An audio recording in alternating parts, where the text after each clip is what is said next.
Question 1. The performance metrics show a slight uptick in customer complaints related to variable annuity suitability, despite the firm conducting its annual compliance training. As a principal responsible for overseeing investment company products and variable contracts, which of the following approaches would be most effective in addressing this trend and reinforcing adherence to regulatory requirements? Option A. Implement a mandatory in-person seminar for all registered representatives selling variable products, focusing on updated suitability rules and case studies of recent complaint scenarios, followed by a knowledge assessment, and a requirement for managers to conduct weekly check-ins with their teams to discuss compliance topics. Option B. Conduct a brief online quiz covering general compliance topics, without specific focus on variable annuity suitability, and consider it sufficient to address the performance metrics. Option C. Rely on the existing annual training module, assuming the recent complaints are isolated incidents and not indicative of a systemic training deficiency. Option D. Distribute a company-wide email summarizing the key points of the latest suitability guidelines and instruct employees to review the updated compliance manual section at their convenience. The correct answer is A. Implement a mandatory in-person seminar for all registered representatives selling variable products, focusing on updated suitability rules and case studies of recent complaint scenarios, followed by a knowledge assessment, and a requirement for managers to conduct weekly check-ins with their teams to discuss compliance topics. Explanation. This scenario presents a common implementation challenge for principals overseeing compliance training. The challenge lies in balancing the need for comprehensive and effective training with the practical constraints of employee time, engagement, and the firm's operational demands. A principal must ensure that training is not merely a box-ticking exercise, but genuinely fosters awareness and adherence to regulatory requirements, particularly concerning investment company products and variable contracts. This requires careful consideration of training content, delivery methods, and reinforcement strategies to ensure it is relevant, understandable, and impactful for all relevant personnel. The correct approach involves a multifaceted strategy that integrates regular, role-specific training with ongoing reinforcement and assessment.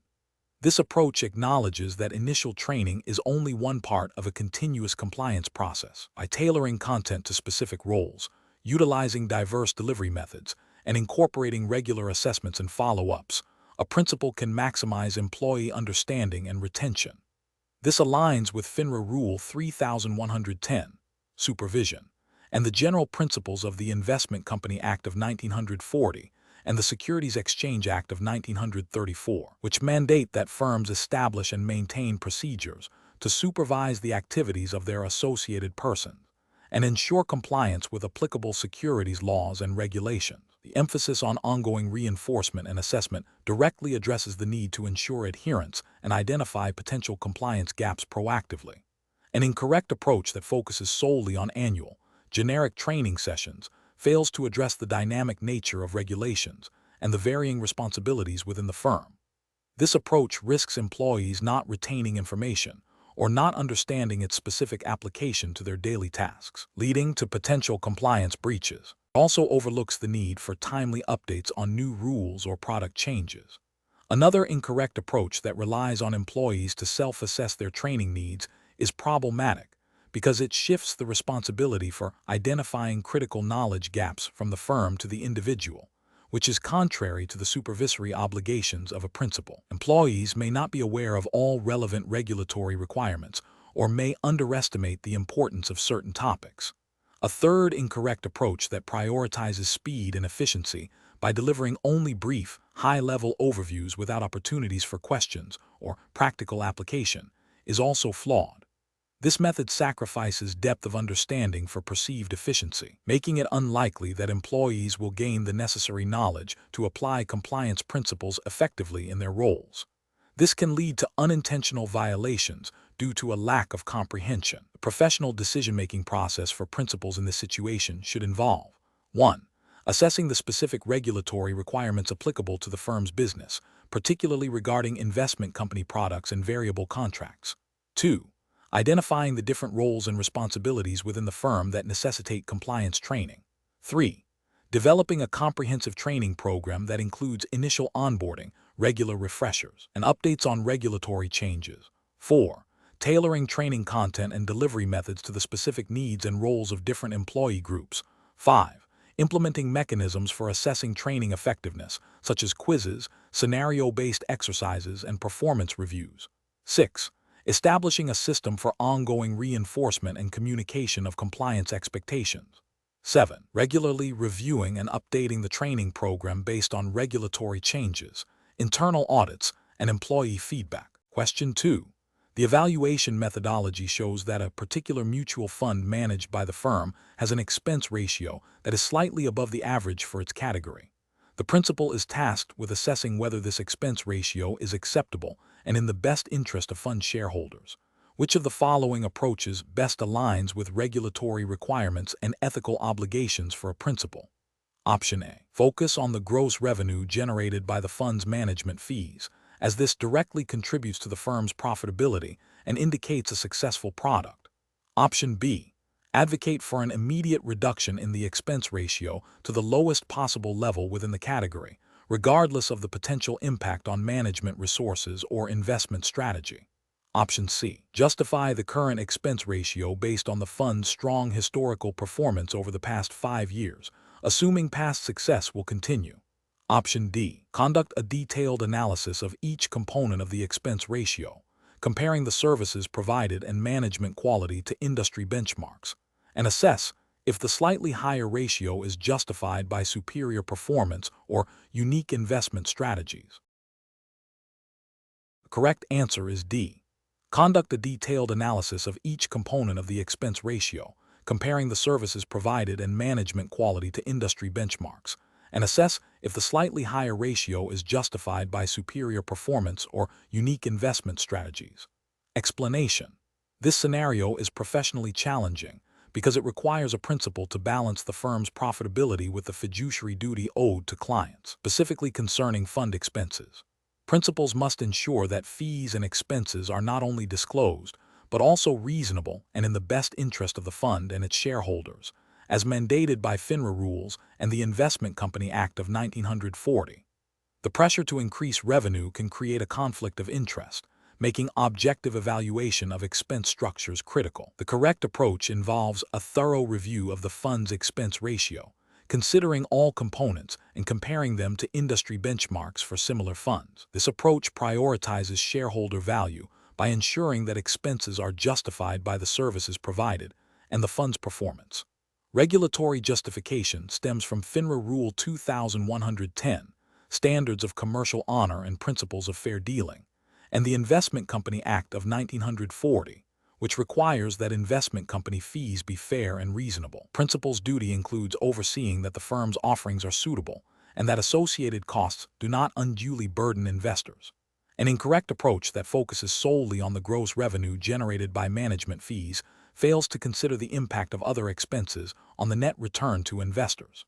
This overlooks the principle of fair dealing and could lead to excessive expense ratios, violating the spirit and letter of regulations designed to protect investors. Another incorrect approach that prioritizes the lowest possible expense ratio without considering the quality of management, research, or services offered can be detrimental. While low expenses are generally desirable, cutting essential services or management expertise to achieve this could harm fund performance and, consequently, investor returns, which is not in the best interest of shareholders. A further incorrect approach that relies solely on the fund's historical performance to justify current expense levels ignores the forward-looking nature of investment management and the potential for future underperformance. Expense ratios should be evaluated based on the value provided and the expected future benefits, not just past results. The professional decision-making process for similar situation should involve a comprehensive assessment of all fund expenses, their impact on net returns, and their alignment with industry standards and investor expectations. Principals must act with diligence and good faith, ensuring that fee structures are transparent, reasonable, and ultimately serve the best interests of the fund's shareholders. This requires a proactive stance in reviewing and challenging expense structures that appear disproportionate to the value delivered. Question 3.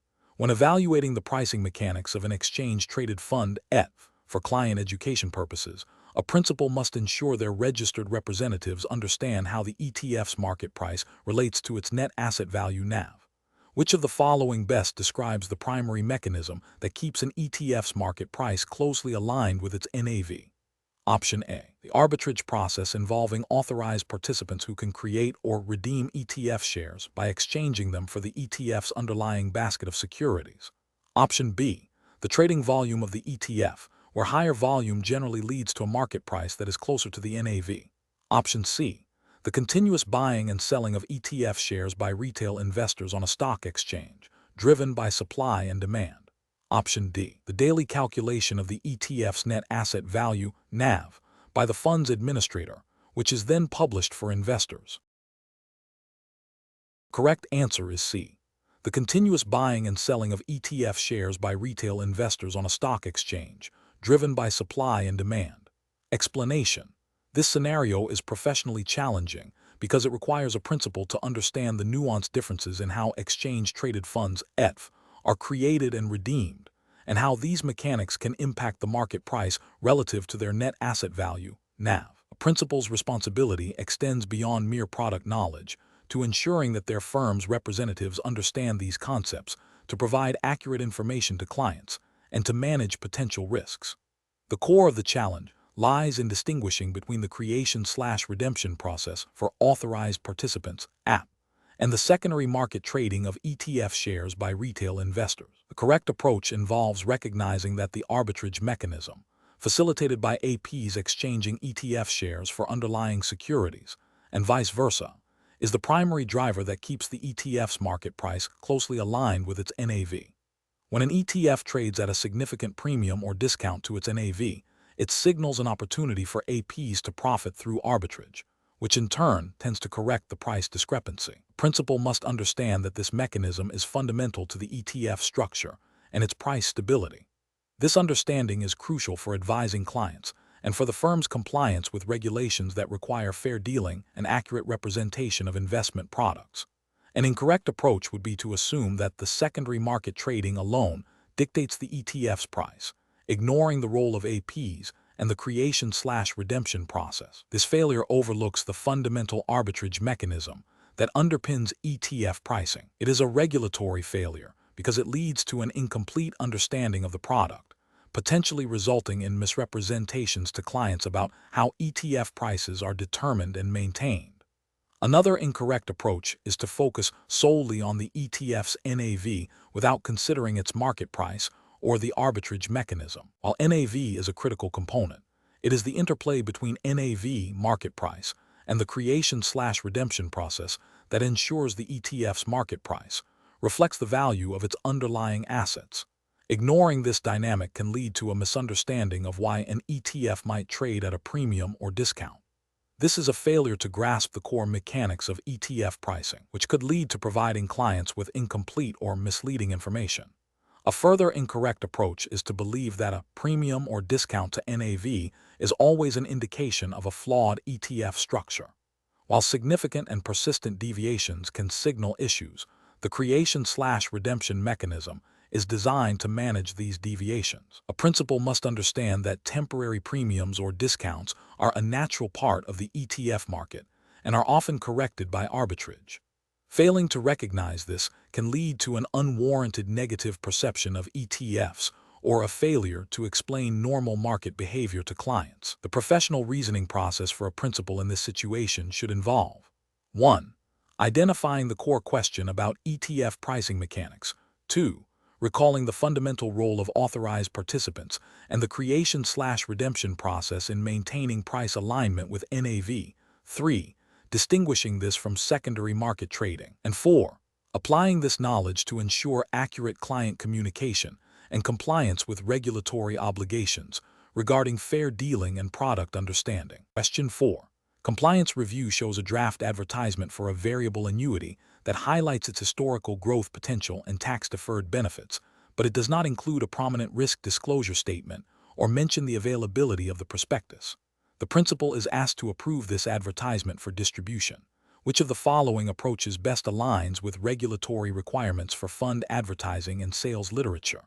Option A. Approve the advertisement but instruct the marketing team to verbally disclose the risks and prospectus availability to any prospective client who inquires about it. Option B. Approve the advertisement, assuming that investors are sophisticated enough to understand the inherent risks of variable annuities without explicit disclosure in the advertisement itself. Option C. Approve the advertisement only after ensuring that the historical performance data is presented in a standardized format and that a clear and conspicuous risk disclosure statement, along with a reference to the prospectus, is included. Option D. Approve the advertisement as is, since it accurately reflects the product's potential benefits and tax advantages, which are key selling points. The correct answer is D. Approve the advertisement as is, since it accurately reflects the product's potential benefits and tax advantages, which are key selling points. Explanation. This scenario presents a common challenge for principals overseeing advertising and sales literature, balancing the need to promote investment products with the strict requirements of regulatory disclosure.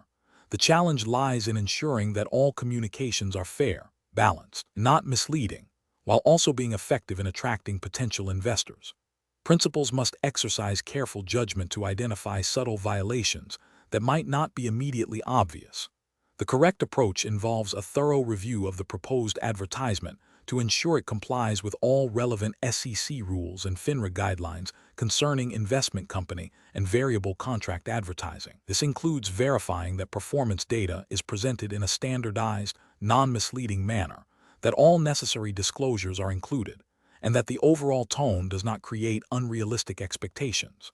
Specifically, the advertisement must avoid making guarantees of future results, must clearly state the risks involved, and must not omit material facts that could influence an investor's decision. The regulatory justification stems from the Securities Act of 1933, the Securities Exchange Act of 1934, and FINRA Rules 2210 and 2211, which mandate that all sales literature be fair, balanced, and provide a sound basis for evaluating the investment. An incorrect approach that focuses solely on the positive performance without adequately disclosing risks or providing context fails to meet the fair and balanced standard. This omission can mislead investors into believing the investment is risk-free or that past performance guarantees future returns, which is a direct violation of regulatory principles.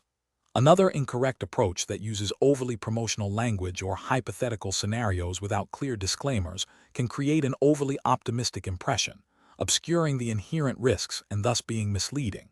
Furthermore, an approach that omits required disclosures, such as the availability of a prospectus or specific risk factors, directly contravenes SEC and FINRA rules designed to protect investors by ensuring they have all necessary information. Professionals should adopt a decision-making framework that prioritizes regulatory compliance and investor protection. This involves a proactive review process where potential advertisements are scrutinized for any potential misrepresentations or omissions. When in doubt, it is always best to err on the side of caution and seek clarification from legal or compliance departments. The process should involve asking, is this statement factually accurate? Is it presented in a balanced way, considering both potential benefits and risks?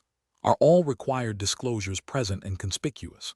Does the overall impression created by the advertisement align with regulatory expectations for fair and balanced communication? Question 5.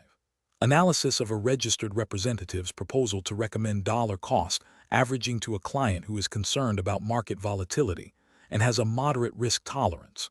The representative has explained that this strategy involves investing a fixed amount of money at regular intervals, which can help reduce the impact of market timing and potentially lower the average cost per share over time. The principal must determine if this recommendation is appropriate and compliant. Which of the following represents the most prudent course of action for the principal? Option A.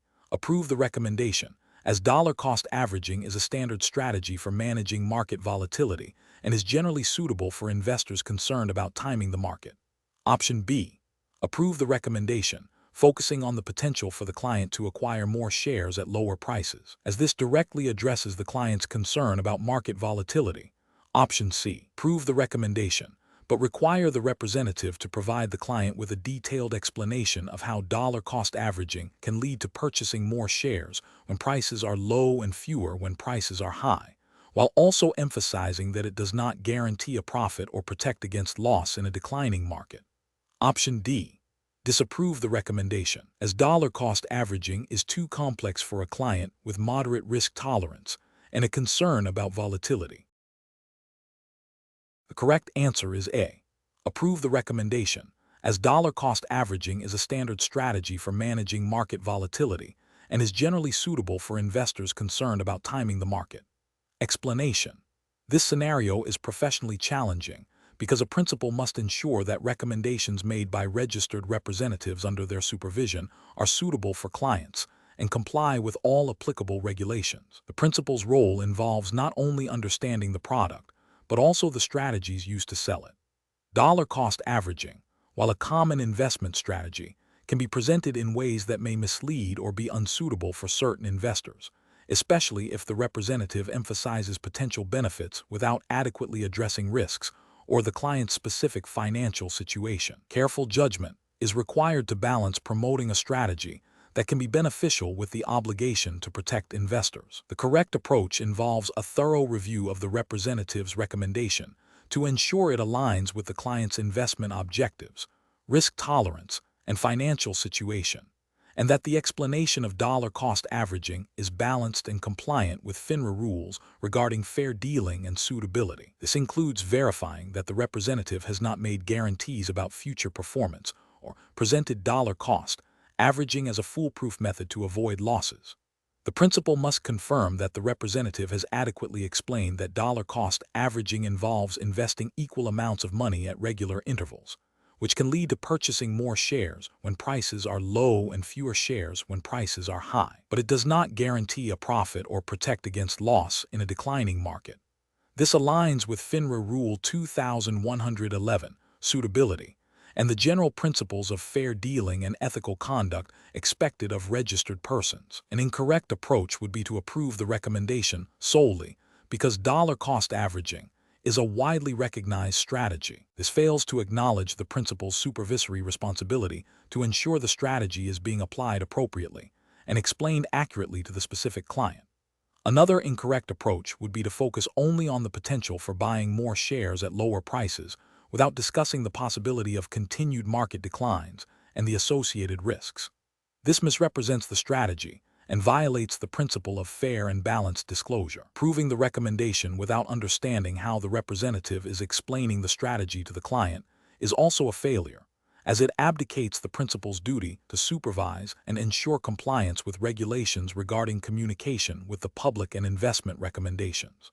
Professionals should employ a decision-making framework that prioritizes client best interests and regulatory compliance. This involves 1. Understanding the product or strategy being recommended, dollar-cost averaging. 2. Assessing the client's profile, objectives, risk tolerance, financial situation. 3. Evaluating how the strategy is being presented by the representative to ensure it is suitable and accurately reflects risks and benefits. 4. Confirming that all communications adhere to regulatory standards for fair dealing, suitability, and advertising. If any doubt exists, further inquiry or training is necessary before approval. Question 6. The control framework reveals that a registered representative is seeking guidance from their principal regarding a client who has expressed a desire for moderate growth with some capital preservation. The representative is considering recommending a hybrid fund, noting its potential for higher yields compared to money market funds and its diversification benefits over pure equity funds. The principal must advise the representative on the most appropriate course of action, ensuring compliance with SEC and FINRA regulations concerning investment recommendations. Option A. Recommend that the representative present the hybrid fund as a superior alternative to money market funds due to its generally higher returns, without delving into the specific risks of its equity or bond holdings. Option B. Advise the representative to explain the hybrid fund's characteristics, including its mix of equity and debt securities, its potential for both growth and income, and its relative risk compared to pure equity and bond funds, and then assess its suitability based on the client's specific financial situation and risk tolerance. Option C. Advise the representative to focus the discussion on the equity portion of the hybrid fund to emphasize its growth potential, downplaying the risks associated with the bond component. Option D. Instruct the representative to recommend the hybrid fund, highlighting its potential for higher yields and diversification, as it generally offers a balance between growth and income, which aligns with the client's stated goals. The correct answer is B. Advise the representative to explain the hybrid fund's characteristics, including its mix of equity and debt securities, its potential for both growth and income, and its relative risk compared to pure equity and bond funds, and then assess its suitability based on the client's specific financial situation and risk tolerance. Explanation. This scenario presents a professional challenge because it requires a principal to balance the fiduciary duty owed to clients with the business objectives of the firm, specifically regarding the promotion of proprietary products. The principal must ensure that recommendations are suitable for the client's objectives and risk tolerance, regardless of the fund's classification or the firm's internal incentives. Misrepresenting the nature or suitability of a fund type can lead to significant regulatory violations and harm to clients. The correct approach involves accurately describing the characteristics of each fund type and assessing their suitability for the client's stated goals. This aligns with the SEC's regulations, particularly those concerning suitability and fair dealing. FINRA rules, such as Rule 2111, suitability, mandate that firms and their associated persons have a reasonable basis to believe a recommended investment or strategy is suitable for a customer based on their investment profile. This includes understanding the investment objectives, risk tolerance, financial situation, and needs of the customer. Recommending a hybrid fund solely because it offers a higher commission without a thorough assessment of its suitability violates this principle. An incorrect approach would be to emphasize the potential for higher returns of an equity fund without adequately disclosing its inherent volatility and risk, especially to a risk-averse client. This misrepresents the risk profile and can lead to unsuitable investments. Another incorrect approach is to broadly categorize all money market funds as safe without acknowledging potential risks like interest rate sensitivity or the possibility of breaking the buck in extreme market conditions, thereby misleading a client seeking absolute capital preservation. Finally, recommending a bond fund based on its current yield without considering the client's interest rate risk tolerance or the credit quality of the underlying bonds would also be a failure to meet suitability standards.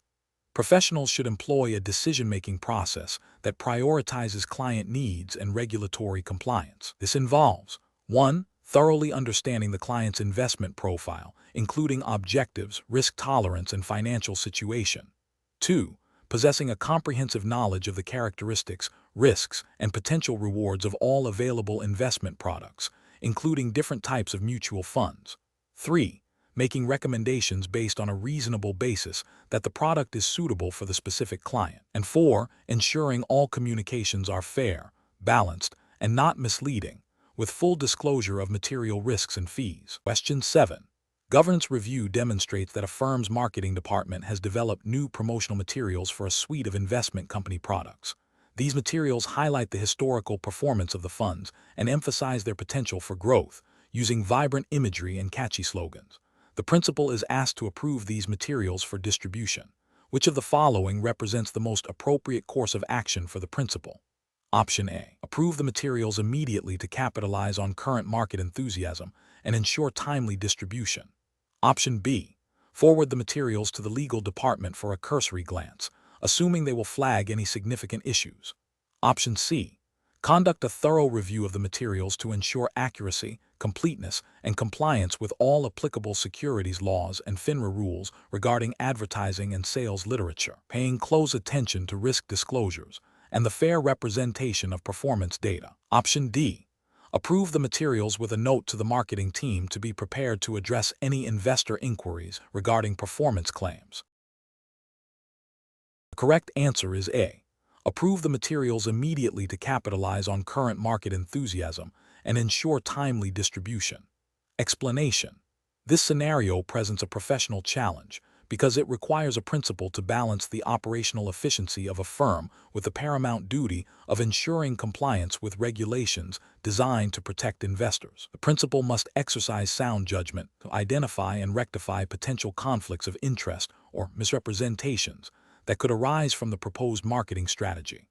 The correct approach involves a thorough review of the proposed marketing materials to ensure they accurately reflect the investment company products and do not create misleading impressions. This includes verifying that all claims are substantiated, disclosures are clear and conspicuous, and that the materials comply with the Securities Act of 1933, the Investment Company Act of 1940, and FINRA rules regarding advertising and sales literature. Specifically, the principal must ensure that the materials do not overstate potential returns, understate risks, or omit material information that an investor would need to make an informed decision. This aligns with the principal's responsibility under FINRA Rule 3110 to supervise the activities of registered representatives and ensure compliance with all applicable federal securities laws and regulations. An incorrect approach would be to approve the marketing materials without a detailed review, assuming the marketing team has already ensured compliance. This failure to supervise directly violates FINRA Rule 3110 and the principal's fiduciary duty to oversee the firm's operations and protect investors. Another incorrect approach would be to approve the materials based solely on their aesthetic appeal or perceived marketability, disregarding the accuracy and completeness of the information presented. This prioritizes business development over investor protection, a clear ethical and regulatory breach. Finally, approving the materials with the intention of addressing any potential issues after they are distributed would be a grave error, as it exposes investors to potential harm and the firm to significant regulatory scrutiny and penalties. This demonstrates a lack of proactive compliance and a disregard for the principle of fair dealing with customers, as mandated by FINRA. Professional decision-making in such situations requires a systematic process. First, understand the specific regulatory requirements applicable to the product and the marketing activity. Second, critically evaluate the proposed materials against these requirements, looking for any potential misrepresentations, omissions, or exaggerations. Third, consult with legal and compliance departments if any ambiguities or concerns arise. And fourth, make a decision based on the principle of investor protection and adherence to all applicable laws and regulations. Question 8. Research into the development of new marketing collateral for a variable annuity product reveals that the sales department has drafted a brochure highlighting potential investment growth and tax deferral benefits. The draft brochure, however, omits specific details about surrender charges and the impact of market fluctuations on contract value, which the principal is aware are critical disclosures. Principal is currently managing multiple urgent compliance issues.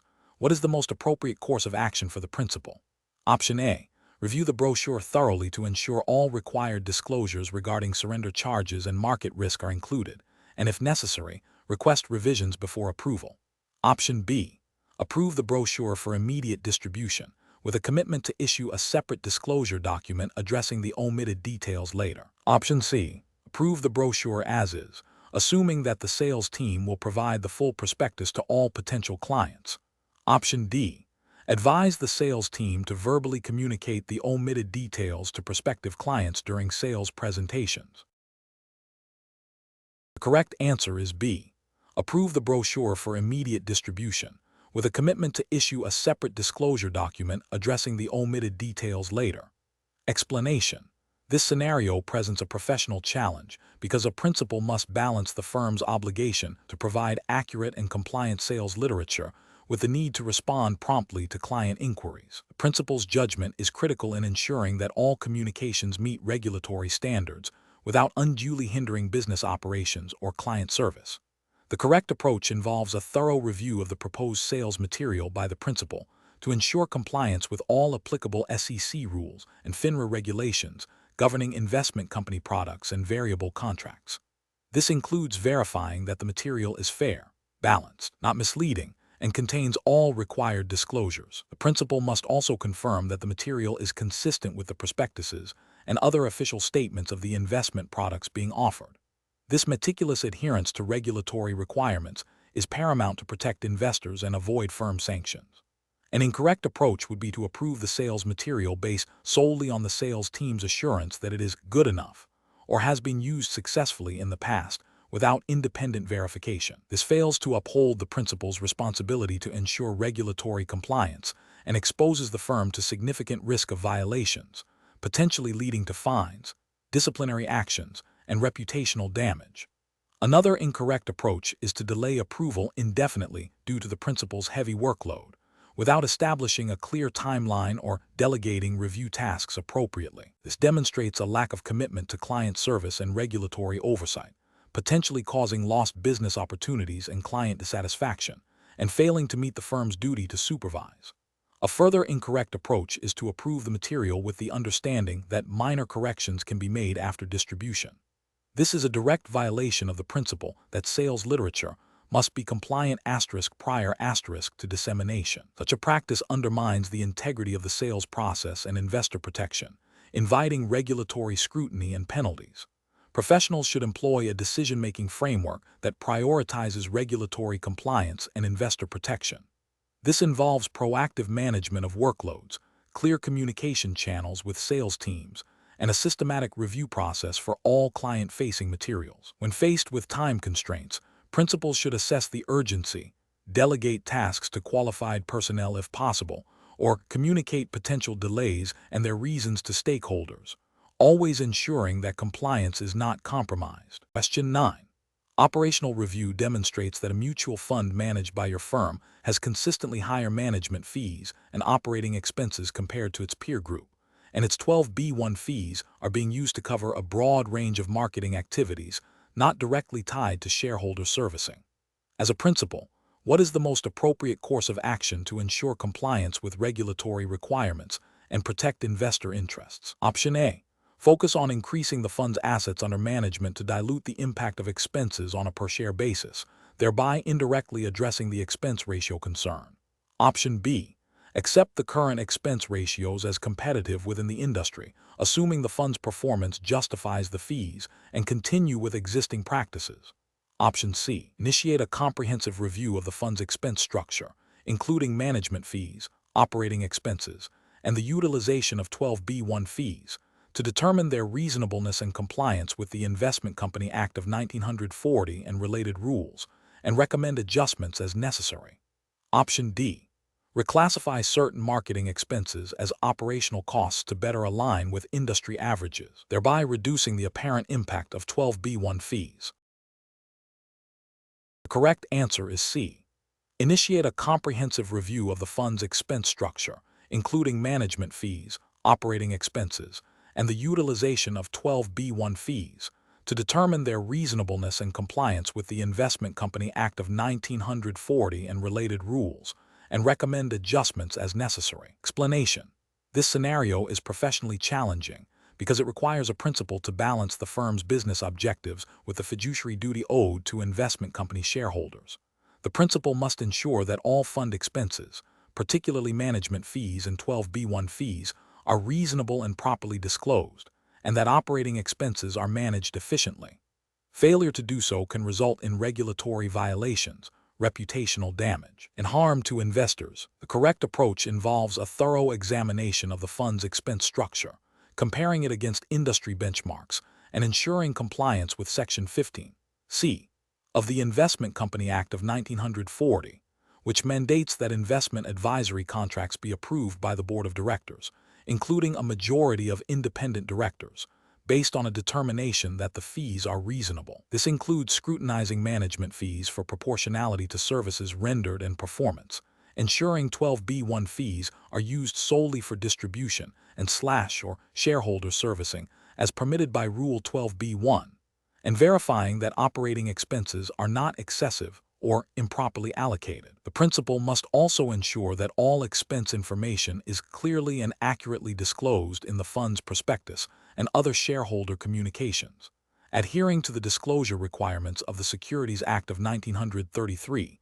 and the Investment Company Act of 1940. An incorrect approach would be to accept the current expense ratios without independent verification, assuming they are standard or acceptable simply because they have been in place. This fails to meet the principal's oversight responsibility and the fiduciary duty to shareholders, potentially violating the business judgment rule, which requires directors and officers to act in good faith and with the care an ordinarily prudent person would exercise. Another incorrect approach would be to focus solely on maximizing revenue for the advisory firm by pushing for higher management fees, disregarding the impact on fund performance and shareholder value, which is a clear breach of fiduciary duty. Furthermore, misclassifying expenses or failing to adequately disclose the purpose and impact of 12B1 fees on investor returns would violate disclosure regulations and potentially lead to charges of misrepresentation or fraud. Professional decision-making in such situations requires a proactive and diligent approach. Principals should establish robust internal controls for monitoring fund expenses, conduct regular reviews of expense structures, and stay informed about regulatory changes and industry best practices. They must be prepared to challenge existing practices if they appear unreasonable or non-compliant, and advocate for the best interests of the fund's shareholders, even if it means confronting management or recommending changes that may impact profitability in the short term.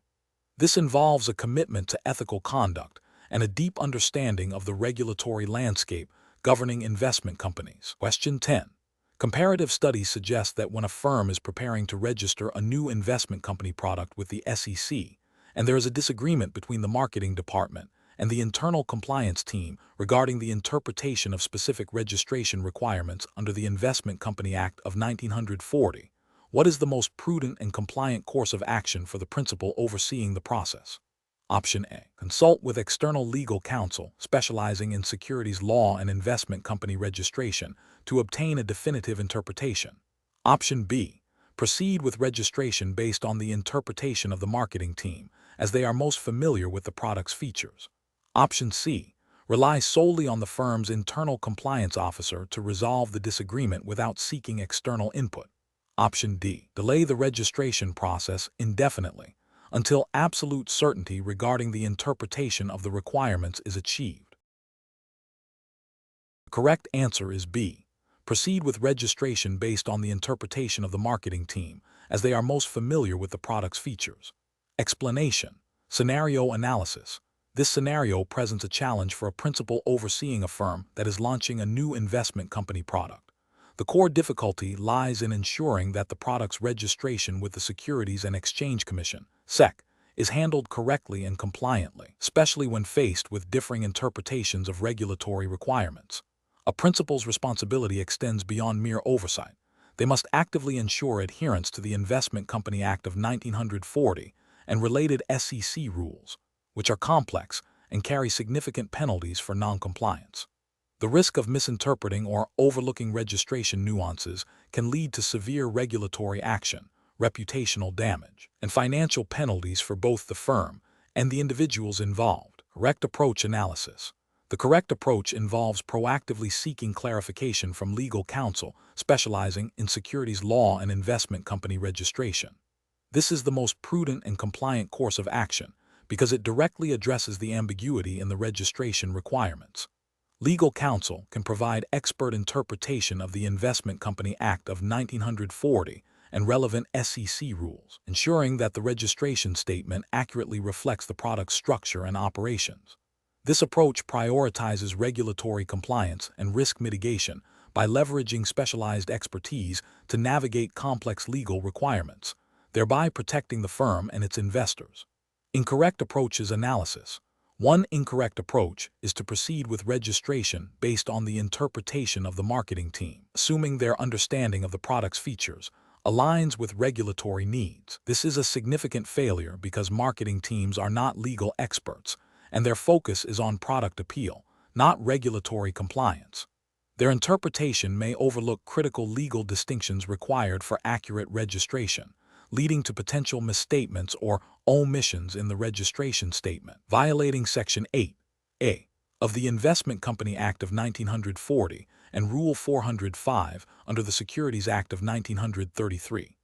Another incorrect approach is to rely solely on the firm's internal compliance officer without consulting external legal counsel, especially when there is disagreement or uncertainty. While internal compliance officers are valuable, complex registration issues often require the depth of knowledge and experience that specialized securities attorneys possess.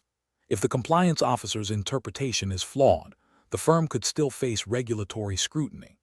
This approach fails to adequately address the potential for nuanced legal interpretation and the need for specialized expertise in a high-stakes regulatory matter. A third incorrect approach is to delay the registration process indefinitely until absolute certainty is achieved, without any active steps to resolve the ambiguity.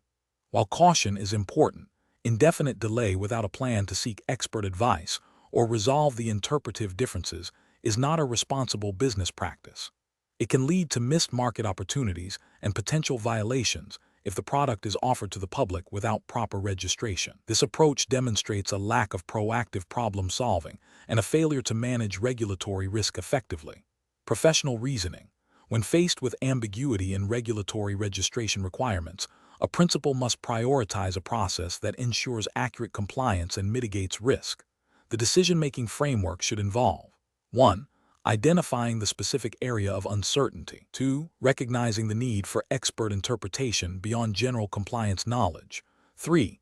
Actively seeking qualified legal counsel specializing in securities law and investment company registration. 4. Collaborating with counsel to develop a compliant registration strategy. 5. Documenting the process and rationale for decisions made. This systematic approach ensures that all regulatory obligations are met and that the firm operates within the bounds of the law. Question 11. System analysis indicates that a principal of a broker-dealer is overseeing the process of a merger between two registered investment companies. The principal has received draft merger documents and a proposed timeline for shareholder notification and voting. The investment advisor for the target fund has indicated that the merger is strategically beneficial and has provided a summary of the key terms. The principal's primary concern is ensuring the firm and its associated persons meet all regulatory obligations throughout this complex transaction. Which of the following represents the most appropriate approach for the principal to ensure compliance with the Securities Act of 1933, the Investment Company Act of 1940, and FINRA rules? Option A. Delegate the entire oversight of the merger process to the fund's legal counsel, trusting their expertise to manage all regulatory aspects without further involvement from the broker-dealer's principal. Option B. Immediately approve the merger for shareholder vote upon receipt of the investment advisor's summary, focusing on meeting the proposed timeline to minimize market disruption. Option C. Rely on the investment advisor's assurance that the merger is beneficial and proceed with distributing the provided summary to shareholders, assuming the advisor has handled all regulatory filings. Option D. Initiate a comprehensive review of all merger documentation with the firm's legal and compliance departments to verify accuracy and completeness of disclosures, ensure proper shareholder notification procedures are followed, and confirm that registered representatives are adequately trained to discuss the merger with clients. The correct answer is C. Rely on the investment advisor's assurance that the merger is beneficial and proceed with distributing the provided summary to shareholders, assuming the advisor has handled all regulatory filings. Explanation. This scenario presents a professional challenge because a principal overseeing a fund merger must ensure compliance with both the Securities Act of 1933 and the Investment Company Act of 1940, as well as FINRA rules governing member firms and their associated persons. The principal's responsibility extends beyond mere operational execution to safeguarding investor interests and maintaining market integrity.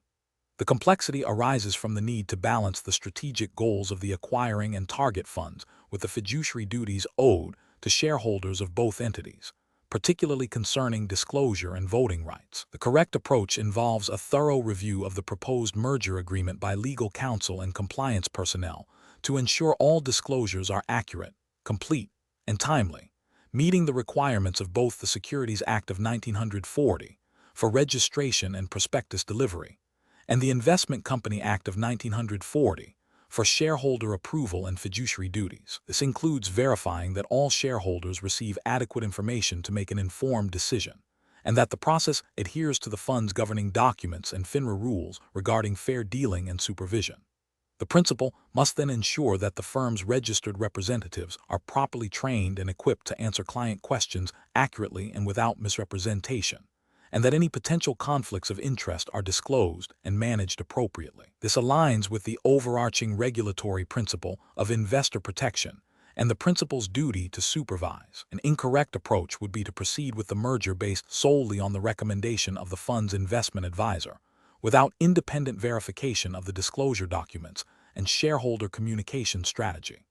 This fails to meet the principal's supervisory obligations under FINRA rules and the fiduciary duties mandated by the Investment Company Act of 1940, as it outsources critical oversight responsibilities. Another incorrect approach would be to prioritize the speed of the merger completion over the thoroughness of shareholder disclosure. This could lead to inadequate information being provided to investors, potentially violating the Securities Act of 1933 prospectus delivery requirements and the Investment Company Act of 1940 provisions for informed shareholder voting. Such an action would expose the firm and its principal to regulatory sanctions and litigation. A further incorrect approach would be to allow registered representatives to solicit shareholder votes without providing them with comprehensive training on the merger details and the firm's policies regarding client communications. This creates a significant risk of misstatements or omissions, violating FINRA rules on supervision and fair dealing, and undermining the integrity of the shareholder approval process. The professional decision-making process for similar situations requires a proactive and diligent approach. Principals must establish clear internal procedures for reviewing and approving all significant corporate actions, including fund mergers. This involves fostering a culture of compliance where legal and compliance departments are integral to the process from its inception. When faced with a merger, the principal should initiate a multidisciplinary review, ensuring that legal counsel, compliance officers, and relevant business units collaborate to identify and mitigate risks. Emphasis should be placed on transparency, accuracy of information, and adherence to all applicable regulations, with a clear understanding that investor protection is paramount. Question 12. Regulatory review indicates that a firm's registered representatives are frequently asked detailed questions about a new variable annuity product's fee structure and surrender charges, but their responses appear inconsistent and sometimes incomplete. As the principal responsible for supervising these representatives, what is the most appropriate course of action to ensure compliance with disclosure requirements? Option A. Advise registered representatives to direct all complex client inquiries regarding fees and surrender charges to the product wholesaler, as they are the experts on the product. Option B. Implement a policy requiring registered representatives to only discuss the general benefits of the variable annuity and to avoid specific details about fees and surrender charges unless directly asked, in which case they should refer clients to the firm's website. Option C. Conduct a mandatory training session for all registered representatives that thoroughly reviews the variable annuities prospectus and statement of additional information, SI, focusing on the fee structure, surrender charges, and other material terms, and provide them with a cue and a guide based on these documents. Option D. Assume that registered representatives will familiarize themselves with the product details through ongoing sales interactions and provide them with updated marketing brochures.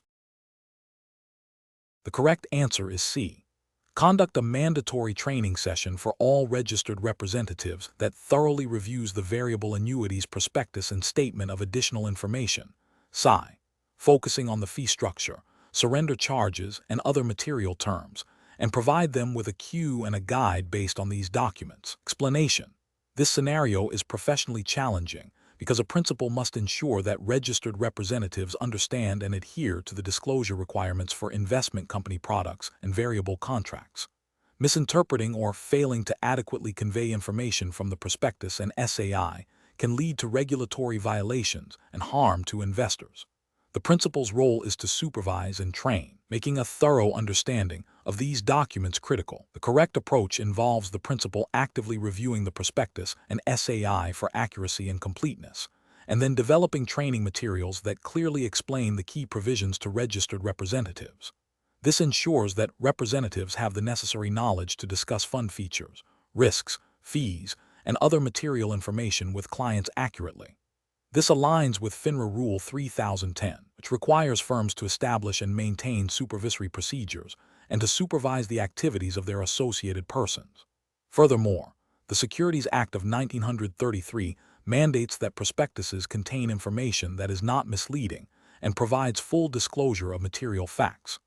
The SAI supplements the prospectus and provides additional detail that representatives must be able to access and explain. An incorrect approach would be to assume that registered representatives have independently mastered the prospectus and SAI without formal training or review. This neglects the principal's supervisory responsibility and could lead to representatives providing incomplete or inaccurate information to clients, violating disclosure obligations. Another incorrect approach is to focus solely on sales practices without ensuring a deep understanding of the underlying product disclosures. This prioritizes revenue generation over investor protection and compliance, which is a direct violation of regulatory expectations. Finally, relying on marketing materials alone, without referencing the official prospectus and SAI, is a significant failure. Marketing materials are often summaries and may not contain the full scope of disclosures required by law, leading to potential misrepresentations. Professionals should employ a decision-making framework that prioritizes investor protection and regulatory compliance. This involves a proactive approach to understanding the products being offered, including a thorough review of all required disclosure documents. Principals should then develop and implement robust training programs for their teams, ensuring that all registered representatives can accurately and comprehensively explain these disclosures to clients. Regular updates and assessments of representative knowledge are also crucial components of effective supervision. Question 13. Consider a scenario where a principal is responsible for overseeing the sales of variable annuity contracts. The principal needs to ensure that registered representatives are adequately trained to explain the various charges associated with these products to prospective clients. Which of the following represents the most effective and compliant approach to training representatives on mortality and expense risk charges and administrative fees? Option A. Focusing training primarily on the investment options and potential growth of the variable annuity, with only a brief mention that administrative fees and mortality and expense risk charges exist. Option B. Providing representatives with the product prospectuses and assuming they will thoroughly review and understand all fee structures to explain them to clients. Option C. Instructing representatives to inform clients that variable annuities have various fees and to direct any detailed questions about charges to the product sponsor's customer service department. Option D. Developing a comprehensive training module that specifically details the purpose, calculation methodology, and impact of mortality and expense risk charges and administrative fees on contract value, and requiring representatives to demonstrate proficiency in explaining these concepts. The correct answer is B. Providing representatives with the product prospectuses and assuming they will thoroughly review and understand all fee structures to explain them to clients. Explanation. This scenario presents a professional challenge because a principal must ensure that registered representatives understand and can accurately explain the costs associated with variable annuity contracts to prospective clients. Misrepresenting or failing to adequately disclose these costs, particularly the mortality and expense risk charges and administrative fees, can lead to significant regulatory violations and harm to investors. The principal's responsibility is to uphold the integrity of sales practices and ensure compliance with FINRA rules governing the sale of variable products. The correct approach involves the principal proactively developing and delivering a training program that clearly delineates the nature and purpose of mortality and expense risk charges and administrative fees. This training should emphasize that these are ongoing costs that reduce the contract's value, and that representatives must be able to explain these charges in a clear, understandable manner, avoiding jargon or misleading comparisons. This aligns with FINRA Rule 2111, Suitability, and the general principles of fair dealing and investor protection, requiring that recommendations be suitable and that all material facts, including costs, be disclosed. An incorrect approach would be to assume that the existing product brochures, which are provided by the product sponsor, are sufficient for client understanding. While these brochures contain the necessary information, they are often dense and technical. Relying solely on them without additional representative training fails to ensure that representatives can effectively communicate these complex charges to clients, potentially leading to a violation of suitability obligations and misrepresentation. Another incorrect approach would be to focus training only on the death benefit features of the variable annuity, neglecting the detailed explanation of ongoing fees. This creates an incomplete picture for both the representative and the client, as the impact of these charges on the contract's performance is a material consideration for suitability. This oversight would violate the principle of full and fair disclosure. Finally, an incorrect approach would be to instruct representatives to simply state that fees are competitive, without providing specific details or context. This is a vague and potentially misleading statement that does not fulfill the obligation to disclose material information about the costs of the product. It fails to meet the standard of providing clear and accurate information required by regulatory bodies. The professional decision-making process in such situations requires a commitment to thoroughness and clarity. Principals must anticipate potential areas of client confusion and proactively equip their registered representatives with the knowledge and communication skills to address these issues. This involves not just understanding the regulations, but also understanding how those regulations translate into effective client communication and ethical sales practices. Question 14. The assessment process reveals that a registered representative has recommended a variable annuity to a client who expressed a general interest in long-term tax-deferred growth. The principal is reviewing the recommendation. Which of the following actions by the principal best demonstrates adherence to the suitability requirements for variable annuities? Option A.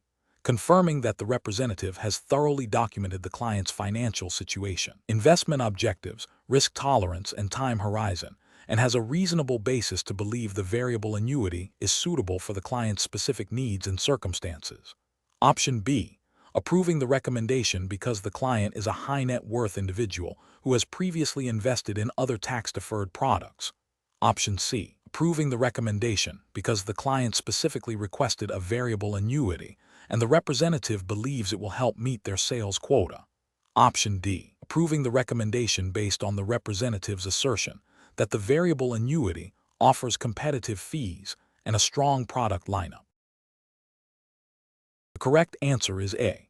Confirming that the representative has thoroughly documented the client's financial situation, investment objectives, risk tolerance, and time horizon, and has a reasonable basis to believe the variable annuity is suitable for the client's specific needs and circumstances. Explanation. The assessment process reveals a common challenge for principals overseeing registered representatives, ensuring that variable annuity recommendations are not only compliant, but also genuinely suitable for the client. This scenario is professionally challenging because variable annuities are complex products with significant fees, surrender charges, and investment components. A principal must exercise careful judgment to balance the firm's sales objectives with the paramount duty to protect the customer. The principal's role is to supervise and ensure that the representative has conducted thorough due diligence and made a recommendation that aligns with the client's specific needs, objectives, and risk tolerance, as required by FINRA rules, particularly Rule 2111, Suitability. The correct approach involves a comprehensive review of the client's financial situation, investment objectives, risk tolerance, and the specific features of the variable annuity being recommended. This includes verifying that the representative has adequately documented these factors and demonstrated how the variable annuity is an appropriate investment given the client's circumstances. The principal must confirm that the representative has considered alternatives and can articulate why this particular product is superior for the client. This aligns with the fundamental principle of know your customer and the regulatory mandate to make suitable recommendations. An incorrect approach would be to approve the recommendation based solely on the client's stated desire for tax-deferred growth without further inquiry into their financial capacity to absorb potential losses, their time horizon, or their understanding of the product's complexities and associated costs. This failure to conduct adequate due diligence and assess the client's overall financial picture violates FINRA Rule 2111 and the ethical obligation to act in the client's best interest. Another incorrect approach is to approve the recommendation because the client is sophisticated or has invested in similar products before.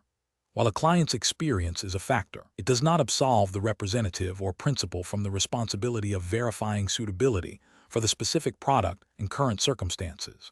Sophistication does not equate to suitability for every product. Finally, approving the recommendation because it meets the firm's sales targets or the representative's production goals is a clear violation of regulatory and ethical standards. The client's best interest must always take precedence over the firm's or representative's financial incentives.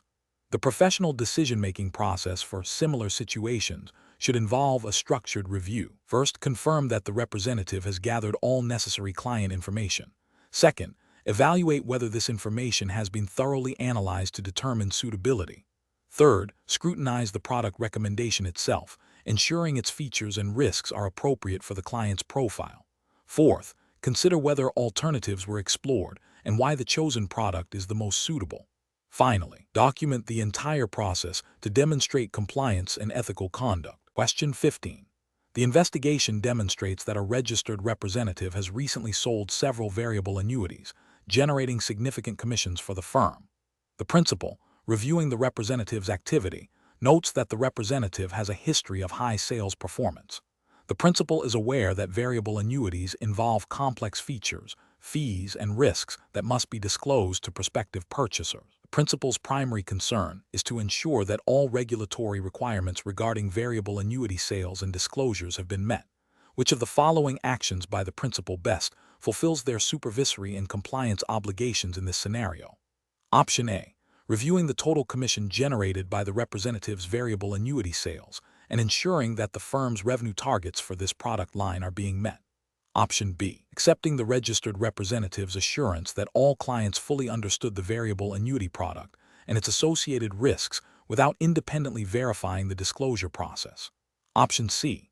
Verifying that the registered representative verbally informed each client that a prospectus was available for review without confirming actual delivery or the client's opportunity to read it. Option D. Confirming that the registered representative provided the variable annuity prospectus to each client, and that the prospectus clearly outlines all investment objectives, risks, fees, charges, surrender provisions, and any guarantees or death benefits, and that the representative has adequately explained these elements. The correct answer is D. Confirming that the registered representative provided the variable annuity prospectus to each client, and that the prospectus clearly outlines all investment objectives, risks, fees, charges, surrender provisions, and any guarantees or death benefits, and that the representative has adequately explained these elements. Explanation. This scenario presents a professional challenge because it requires a principal to balance the firm's sales objectives with the paramount obligation to ensure that prospective variable annuity purchasers receive clear, accurate, and complete disclosure. The principal's role is to supervise registered representatives and ensure compliance with all applicable regulations, particularly those concerning sales practices and disclosure for complex products like variable annuities. Failure to adequately supervise or to ensure proper disclosure can lead to significant regulatory sanctions, reputational damage, and harm to investors. The correct approach involves a thorough review of the variable annuity prospectus and any accompanying sales literature to confirm that all required disclosures are present, accurate, and presented in a manner that is easily understandable to the prospective purchaser. This includes ensuring that the prospectus clearly outlines the investment objectives, risks, fees, charges, surrender provisions, and any guarantees or death benefits. The principal must also verify that the registered representative has provided the prospectus to the client in a timely manner, typically before or at the time of the sale, and has adequately explained its contents.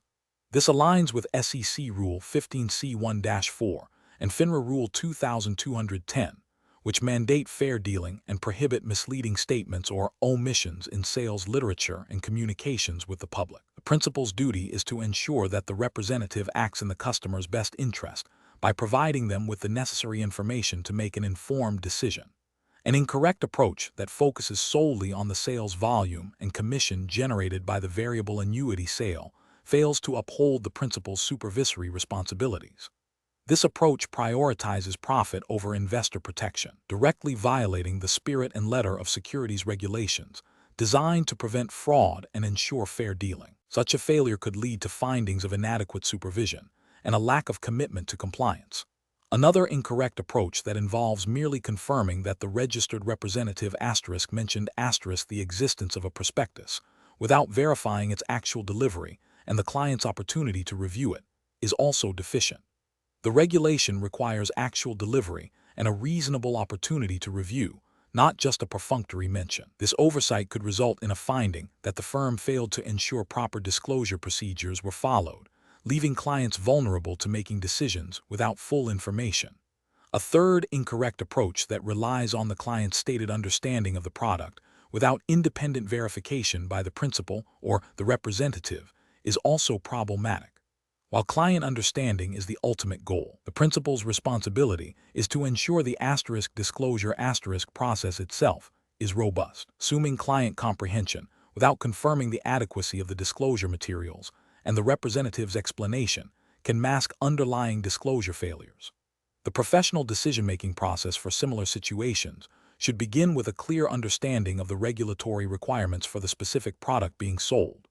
The principal must then assess whether the firm's internal procedures and the registered representative's actions adequately meet these requirements. This involves proactive supervision, including reviewing sales materials, conducting spot checks of client interactions, and ensuring that representatives are properly trained on disclosure obligations. When in doubt, the principal should err on the side of caution, prioritizing investor protection and seeking clarification from compliance or legal departments. Question 16. The analysis reveals that a registered representative is seeking guidance on recommending exchange-traded funds to clients.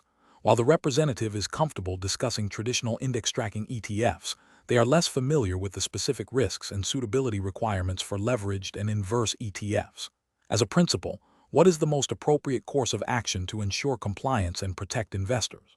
Option A. Provide comprehensive training to the registered representative on the unique characteristics, risks, and suitability requirements of leveraged and inverse ETFs, emphasizing their suitability for sophisticated investors and short-term strategies, and reinforce the need for thorough client assessment before recommending these products. Option B. Advise the registered representative that general knowledge of ETFs is sufficient, as all ETFs track underlying assets, and allow them to proceed with recommendations based on their existing understanding. Option C. Instruct the registered representative to only recommend traditional index-tracking ETFs and to avoid any discussion or recommendation of leveraged or inverse ETFs, without providing further education on these products. Option D. Encourage the registered representative to research leveraged and inverse ETFs independently and to rely on marketing materials provided by ETF issuers for information when making recommendations. The correct answer is A. Provide comprehensive training to the registered representative on the unique characteristics, risks, and suitability requirements of leveraged and inverse ETFs, emphasizing their suitability for sophisticated investors and short-term strategies, and reinforce the need for thorough client assessment before recommending these products. Explanation. This scenario is professionally challenging because a principal must ensure that registered representatives understand the complex nature and risks associated with different exchange-traded fund ETF structures, particularly those that deviate from traditional index-tracking ETFs. The principal's responsibility extends beyond mere product knowledge to ensuring that recommendations are suitable for clients, which requires a thorough understanding of the underlying mechanics and potential outcomes of these products. Failure to adequately train and supervise representatives on these nuances can lead to misrepresentations, unsuitable recommendations, and ultimately, regulatory violations and client harm. The correct approach involves a principal proactively educating registered representatives on the specific risks and characteristics of leveraged and inverse ETFs, emphasizing that these products are designed for sophisticated investors and short-term trading strategies. This education should highlight that their performance is based on daily objectives and can significantly diverge from the underlying index over longer periods due to compounding effects. Furthermore, the principal must ensure that representatives understand the suitability requirements for recommending these products, including assessing a client's risk tolerance, investment objectives, and experience with complex financial instruments. This aligns with FINRA Rule 2111, Suitability, and the general supervisory obligations of principals under FINRA Rule 3110. An incorrect approach would be to assume that general knowledge of ETFs is sufficient for recommending leveraged or inverse ETFs. This overlooks the fundamental differences in their structure and risk profile compared to traditional index ETFs. Such an assumption would violate the principal's duty to supervise and ensure that representatives have adequate knowledge to provide suitable recommendations, potentially leading to violations of suitability rules and the anti-fraud provisions of federal securities laws. Another incorrect approach would be to focus solely on the potential for higher returns without adequately explaining the magnified risks and the daily reset mechanism of leveraged and inverse ETFs. This creates a misleading impression and fails to equip representatives with the information needed to have a balanced discussion with clients about the potential for significant losses. This failure to disclose material risks is a direct contravention of regulatory expectations for fair dealing and accurate product representation. A third incorrect approach would be to permit the sale of these products without establishing specific procedures for their recommendation and supervision. This laissez-faire attitude abdicates the principal's responsibility to implement a robust supervisory system designed to prevent unsuitable sales and ensure compliance with all applicable rules. It fails to recognize that the unique risks of leveraged and inverse ETFs necessitate a more stringent and tailored supervisory framework. The professional decision-making process for similar situations should involve a proactive assessment of product complexity and associated risks. Principals must then develop and implement comprehensive training programs that go beyond basic product features to cover specific risks, suitability considerations, and regulatory requirements. This should be coupled with ongoing supervision and monitoring to ensure that representatives are adhering to these guidelines and that client interests are protected. Question 17. Risk assessment procedures indicate a potential for unsuitable variable annuity recommendations due to the complexity of the products and the varying levels of client financial sophistication. As a principal, which of the following approaches best addresses this risk while adhering to regulatory requirements? Option A. Focus on increasing the overall sales volume of variable annuities, assuming that higher sales indicate successful product placement and client satisfaction. Option B. Assume that clients who inquire about variable annuities are inherently sophisticated and therefore suitable for these products without further detailed assessment. Option C. Conduct a thorough review of the firm's variable annuity training materials and sales scripts to ensure they emphasize suitability and a comprehensive client needs analysis, and assess the effectiveness of ongoing supervision of representatives selling these products. Option D. Rely on the fact that all registered representatives selling variable annuities have successfully passed the Series 6 and Series 65 examinations. The correct answer is C. Conduct a thorough review of the firm's variable annuity training materials and sales scripts to ensure they emphasize suitability and a comprehensive client needs analysis, and assess the effectiveness of ongoing supervision of representatives selling these products. Explanation. Scenario analysis.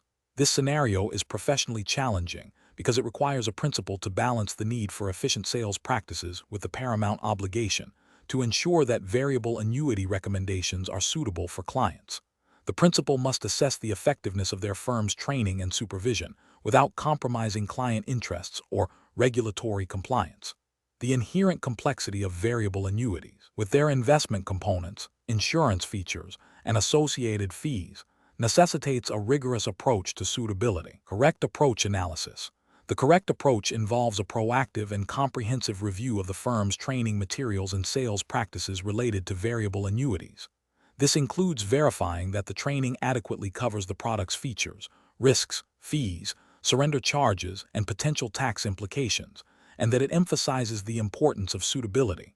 Furthermore, it requires assessing whether the sales practices actively promote a thorough client needs analysis before a recommendation is made. This approach is ethically sound and regulatorily compliant because it directly addresses the root cause of potential suitability issues by ensuring that both the product knowledge and the client assessment process are robust. FINRA Rule 2111. Suitability mandates that firms and their associated persons have a reasonable basis to believe that a recommended investment is suitable for a particular customer based on their investment profile. A principal's responsibility extends to supervising the activities of their registered representatives to ensure compliance with this rule. Incorrect approaches analysis. An approach that focuses solely on the volume of variable annuity sales without a corresponding review of suitability procedures is ethically and regulatorily deficient. This approach prioritizes revenue generation over client protection, which is a direct violation of the principal's supervisory responsibilities and the spirit of FINRA regulations. It fails to identify or mitigate the risk of unsuitable recommendations, potentially exposing both the firm and the registered representatives to disciplinary action and clients to financial harm. An approach that relies exclusively on the fact that registered representatives have passed the Series 6 or Series 7 and Series 65 or 66 examinations is insufficient. While these exams demonstrate a baseline level of knowledge, they do not guarantee that representatives understand the specific nuances of the variable annuities offered by the firm, or that they can effectively apply suitability standards in practice. Principals have a duty to supervise beyond the initial licensing requirements, ensuring ongoing competence and adherence to firm policies and regulatory mandates. An approach that assumes all clients are sophisticated investors and therefore automatically suitable for variable annuities is a dangerous oversimplification and a clear ethical and regulatory failure. Sophistication is only one component of a client's investment profile, and even sophisticated investors may not fully grasp the complexities and risks of variable annuities without proper explanation and a thorough needs analysis. This approach neglects the fundamental requirement to assess a client's financial situation, investment objectives, risk tolerance, and time horizon. Professional reasoning. Professionals should adopt a risk-based approach to supervision. This involves identifying areas of potential regulatory or ethical exposure, such as the sale of complex products like variable annuities. The process should begin with understanding the product's characteristics and the regulatory requirements for its sale. Next, the professional must evaluate the firm's internal controls, including training programs and sales procedures, to ensure they are designed to promote compliance and client best interests.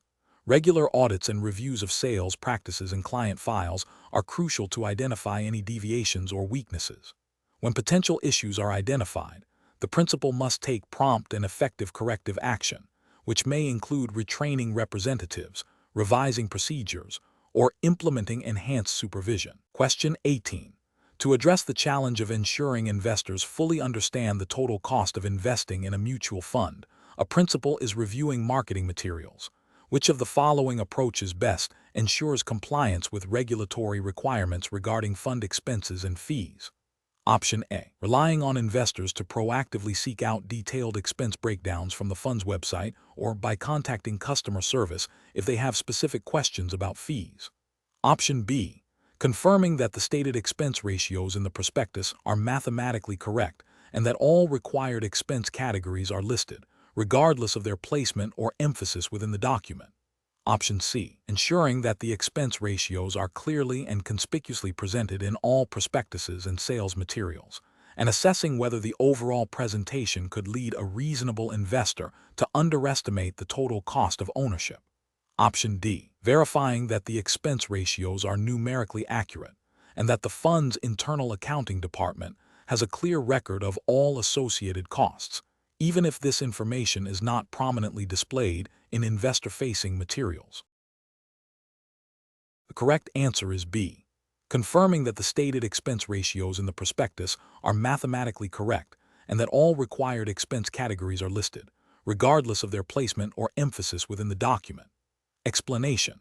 This scenario presents a professional challenge because a principal must ensure that all fund expenses and fees disclosed to potential investors are not only accurate but also presented in a manner that is fair and not misleading, as required by the Securities and Exchange Commission, SEC, regulations under the Investment Company Act of 1940, and FINRA rules governing advertising and sales literature. The principal's responsibility extends beyond mere mathematical correctness to the qualitative impact of the disclosure on investor decision-making. Misrepresenting or obscuring the true cost of investing can lead to significant investor harm and regulatory sanctions. The correct approach involves a thorough review of all expense disclosures, including management fees, operating expenses, and any other charges, to ensure they are clearly and conspicuously presented in all prospectuses and sales materials. This approach aligns with SEC Rule 482 under the Securities Act of 1933, which governs advertising by investment companies, and FINRA Rule 2210 concerning communications with the public. These rules mandate that advertisements and sales literature must be fair, balanced, and not misleading, and that all material information, including expenses, must be readily available and understandable to investors.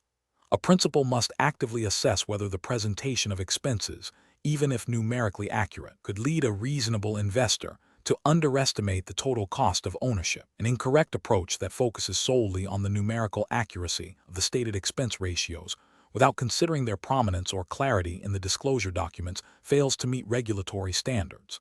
This could violate SEC Rule 482 and FINRA Rule 2210 by omitting material information or presenting it in a way that is not easily discernible, thereby misleading investors about the true cost of the investment. Another incorrect approach that prioritizes the ease of internal reporting over investor comprehension is also unacceptable. While efficient internal processes are important, they cannot supersede the regulatory obligation to provide clear and accurate information to the public.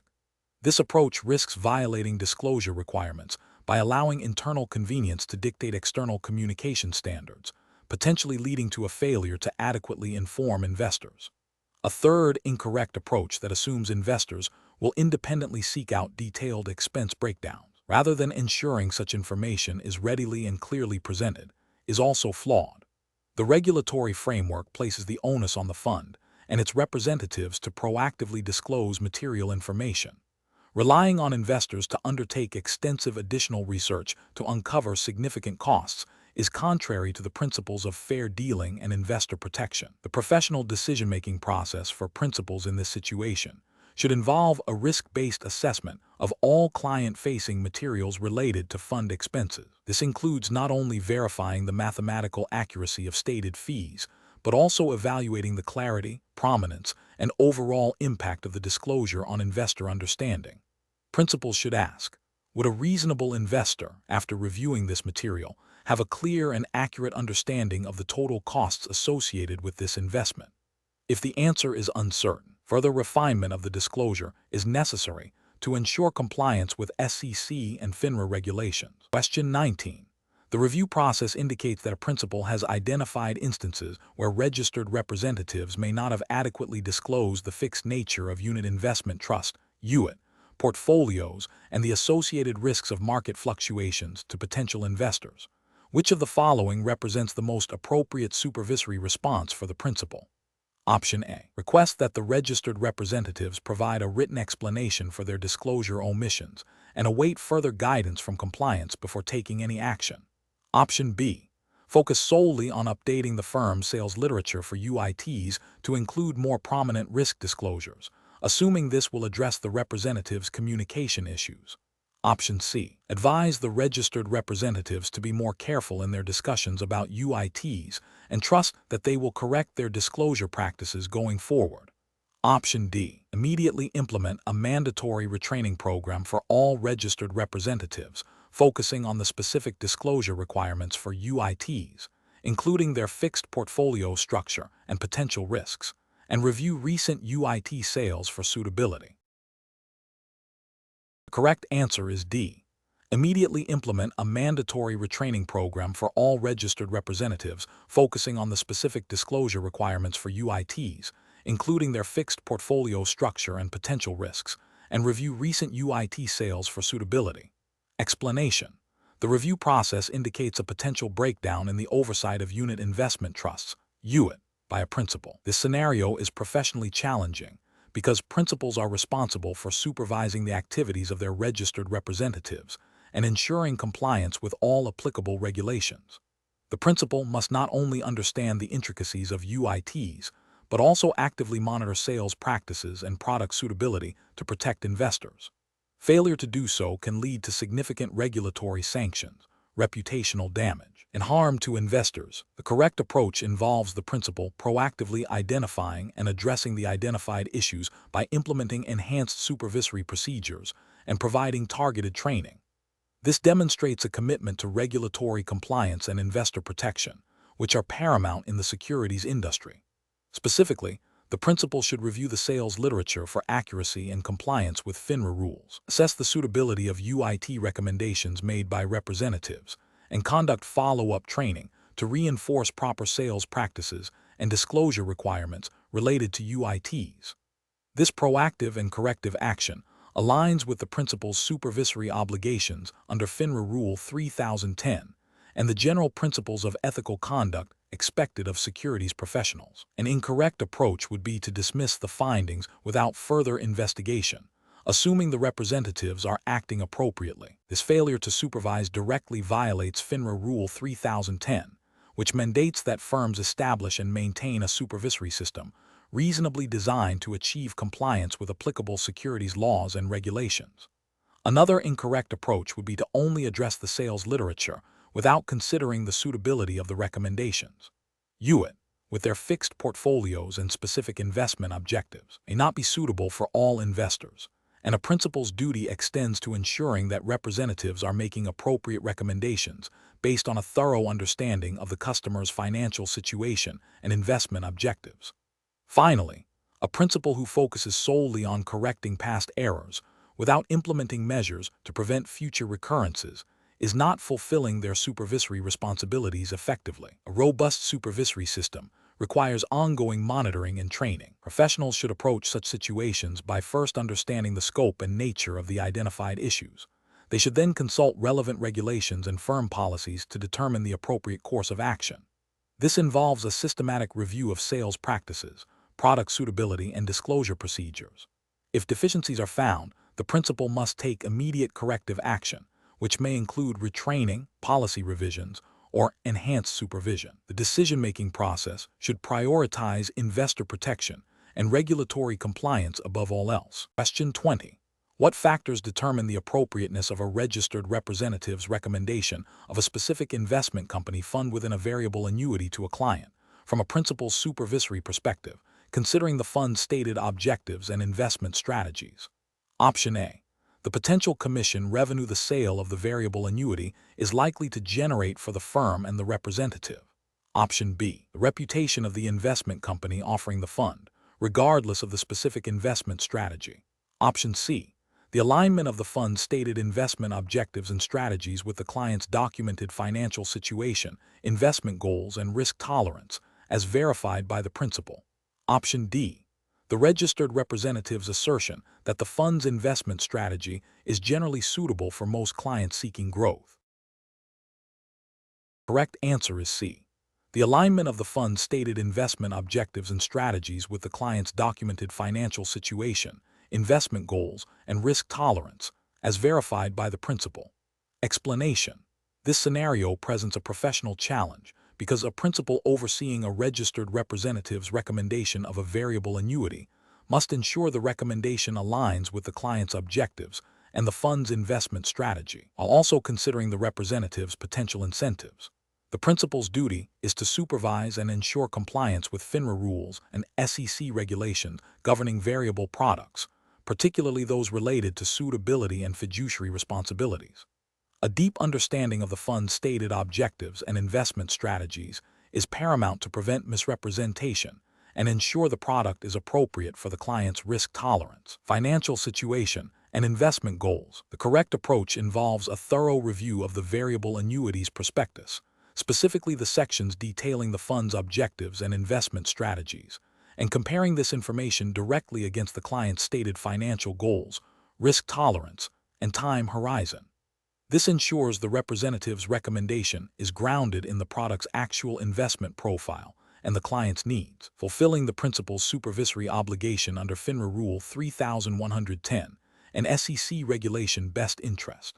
This approach prioritizes client welfare and regulatory compliance by verifying the alignment between the product's investment characteristics and the client's profile. An incorrect approach would be to solely rely on the registered representative's verbal assurance that the fund strategy is suitable. This fails to meet the principal's supervisory responsibilities, as it bypasses the critical due diligence of independently verifying the information. It creates a significant regulatory risk under FINRA Rule 3110, which mandates active supervision, and violates the spirit of regulation best interest by not independently assessing the product's suitability. Another incorrect approach is to focus primarily on the potential commission generated by the sale.